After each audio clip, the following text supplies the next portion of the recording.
Les podcasts du Figaro.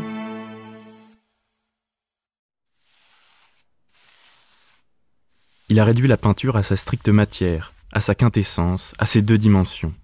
Un mince film coloré aussi fragile que l'aile d'un papillon, un agglutinat de pigments et de liants fins comme une peau humaine, si fin qu'il a pu admirer le dessin au travers. Cette membrane gigantesque, il l'a séparée du panneau de bois pulvérulent qui lui servait de support, au prix d'une patience infinie.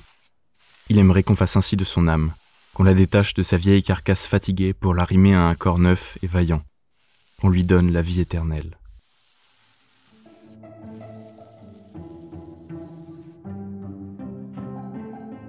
Bonjour et bienvenue dans le podcast Le Moment des livres. Vous venez d'écouter un extrait de l'Allègement des vernis de Paul Saint-Brice, publié chez Philippe Ray. Qu'est-ce que l'art ? La beauté se trouve-t-elle dans l'œil de celui qui la regarde ? Mona Lisa, la toile la plus admirée du monde, est-elle l'archétype du beau ? Je m'appelle Alice Develay et aujourd'hui je suis avec l'auteur de ce roman. Bonjour Paul Saint-Brice. Bonjour Alice Develay.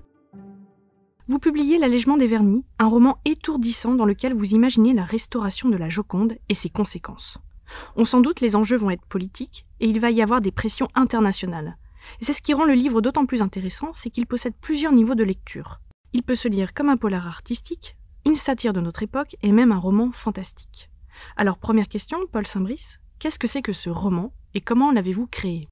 Alors, d'abord, par mon métier, moi je suis directeur artistique, réalisateur et photographe. À ce titre, je contribue à la boulimie visuelle de notre époque et je m'interroge souvent sur la longévité des images qu'on crée, surtout quand on la compare à celle des grands chefs-d'œuvre de la Renaissance. L'allègement des vernis, c'est un prétexte pour interroger d'abord notre regard sur les œuvres. Est-ce qu'il est encore possible de rentrer en relation avec une œuvre ? Et c'est aussi, plus largement, quel est le regard qu'on porte sur le monde ? Est-ce que c'est un regard curieux, mobile, en mouvement, ou est-ce que c'est un regard figé dans un idéal, un regard nostalgique ? Voilà, le vrai sujet de l'allègement des vernis, c'est ça, c'est une question de regard. Comment est-ce qu'il est né ? Il est né il y a plusieurs années, il était dans votre tête ? Il est né par cette préoccupation de réfléchir aux images. Il est né aussi quand je me suis intéressé au métier de la restauration et j'ai compris qu'il se jouait là quelque chose de très important dans ce tête-à-tête entre l'artiste et le technicien chargé de sa restauration. J'ai compris que la restauration des grands chefs-d'œuvre de la peinture était aussi, en fait, ne pouvait pas être sous-traitée à un ordinateur. C'était toujours une question de geste. C'est toujours la question d'un geste humain, c'est toujours la question en fait d'une personne. Il peut tout se passer. Voilà. Alors vous parlez de gestes humains, de personnes. Justement, dans ce livre, il y a beaucoup de précisions, il y a des termes techniques de l'art. Est-ce que vous-même, vous êtes artiste ? Est-ce que vous dessinez ? Est-ce que vous peignez ? Oui, moi j'ai fait une école d'art et je pense que ça m'a aidé.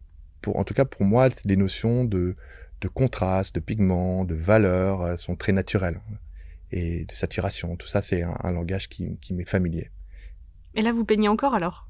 Non, je peins plus. J'ai peint en école d'art, mais je peins plus aujourd'hui. Mais je regarde quand même la peinture avec cet œil un peu peut-être de faiseur. Enfin, moi, je n'ai jamais peint à l'huile, mais je peux très bien me mettre dans la peau de la pratique. Alors, Paul Saint-Brice, une question très difficile. Qu'est-ce que l'art ?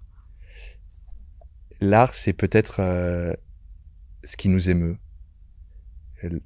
Ça devrait être ça, l'art. C'est aussi le propos du livre. C'est qu'en fait, il n'y a pas qu'une seule façon d'aimer l'art.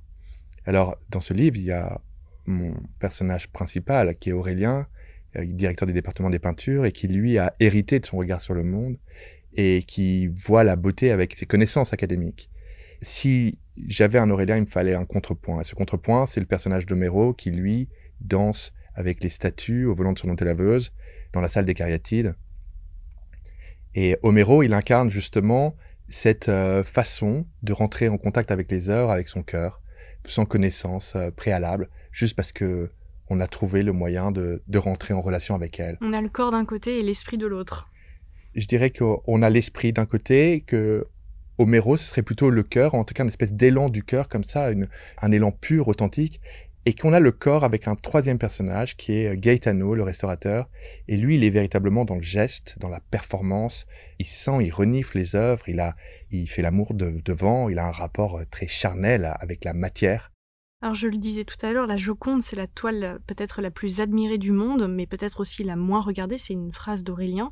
Et vous, de votre côté, comment vous regardez la Joconde ? Moi, je pense comme lui. Je pense qu'il y a une forme de malentendu avec la Joconde. En fait, elle est devenue tellement populaire qu'on a trop d'attentes vis-à-vis d'elle. Et quand on la voit la première fois, eh bien, il y a nécessairement une forme de désenchantement. En général, la Joconde déçoit. Après, si on se penche vraiment sur ce qu'est ce tableau, si on a l'occasion de la regarder de près, on se rend compte à quel point elle est essentielle, elle est importante dans l'histoire de l'art, que c'est un chef-d'œuvre, un véritable chef-d'œuvre, et qu'elle n'a pas usurpé cette place de chef-d'œuvre.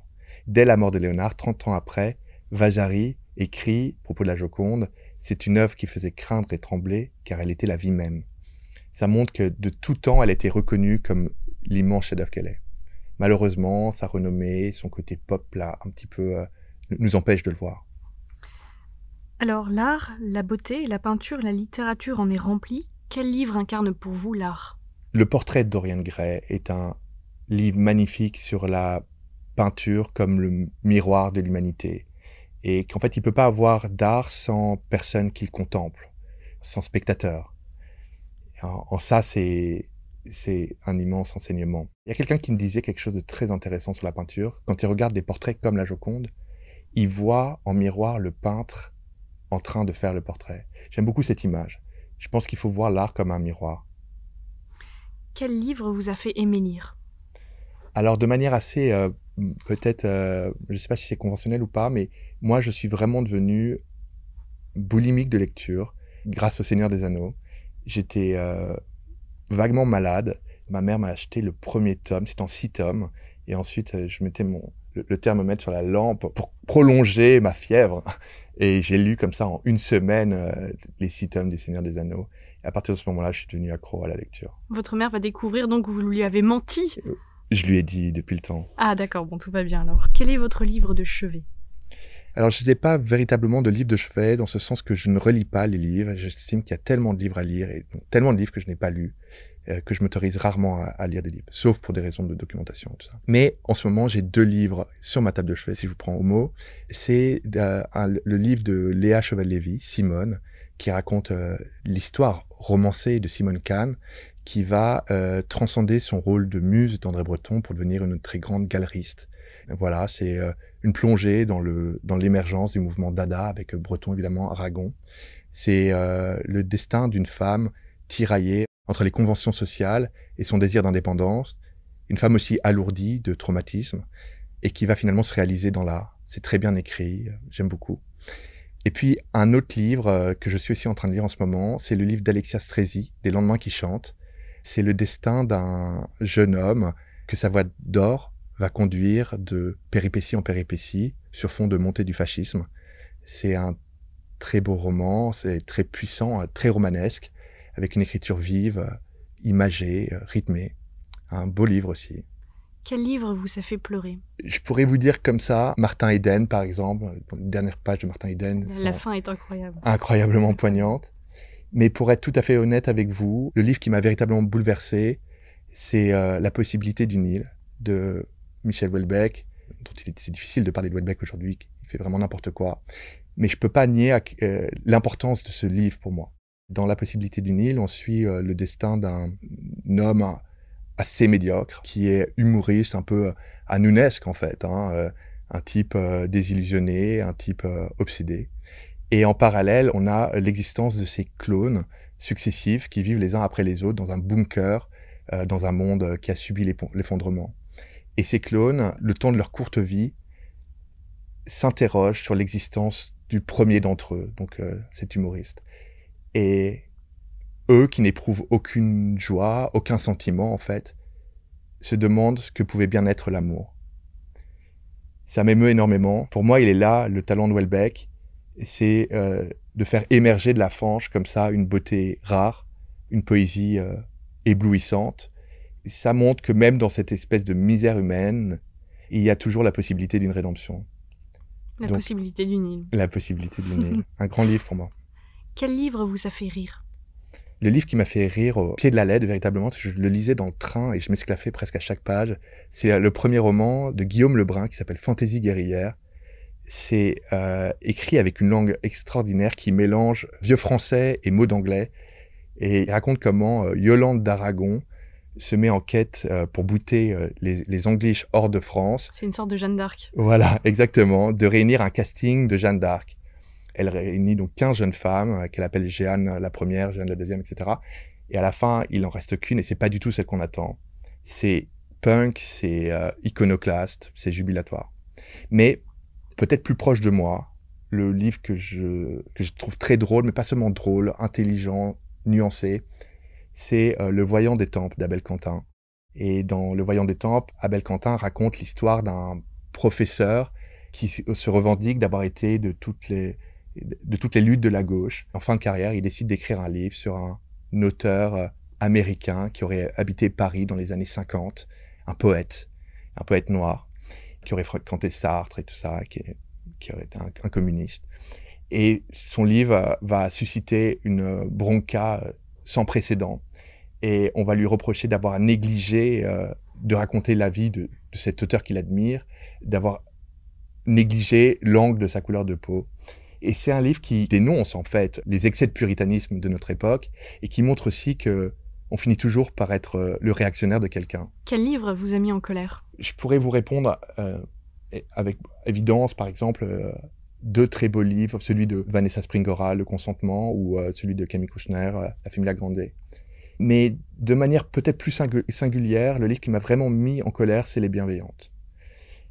Alors d'abord, je voudrais dire que, vous savez, Claude Lanzmann dit qu'il ne peut pas avoir de fiction avec la Shoah. Et moi, je dois dire qu'avec Les Bienveillantes, j'ai véritablement saisi l'ampleur de ce qu'était la Shoah par balle. Ce que je veux dire, c'est qu'après la lecture de ce livre, j'ai eu l'irrépressible besoin de me renseigner, de me documenter, de regarder les procès Eichmann, etc. Mais au-delà de ça, dans le livre même, j'ai éprouvé un moment une colère étrange. C'est-à-dire que le protagoniste, qui est l'incarnation du mal, qui est un bourreau, qui est aussi, très paradoxalement, et c'est ça qui est très dur aussi, qui est aussi un être qu'on peut dire sensible, intelligent, il va rencontrer une jeune femme. À ce moment-là, ils sont à Berlin, les pluies de bombes s'abattent sur Berlin, le régime nazi vacille. Cette femme va tomber amoureuse de lui. Et on sent que c'est une femme bien dans le sens où elle paraît sincère quand elle dit ignorer les camps de la mort, etc. Et moi, en tant que lecteur, j'ai véritablement eu le désir qu'elle le sauve. J'ai eu le désir que ce bourreau, cette ordure, soit sauvé par l'amour. Et ça m'a mis en colère. Ça m'a mis en colère contre moi, ça m'a mis en colère contre l'auteur. Puis après, je me suis dit que c'était ça, en fait, la force de la littérature. C'est de nous exposer à des situations d'une complexité folle et inconcevable. Voilà. Dernière question, Paul Saint-Brice, quel livre aimez-vous offrir ? Alors, le livre que j'aime offrir, c'est Comme un ciel en nous, de Jakuta Alikazovic, parce que il a évidemment certaines résonances avec le mien. Jakuta s'est fait enfermer dans le Louvre. C'est un livre qui fait partie de la collection Ma nuit au musée.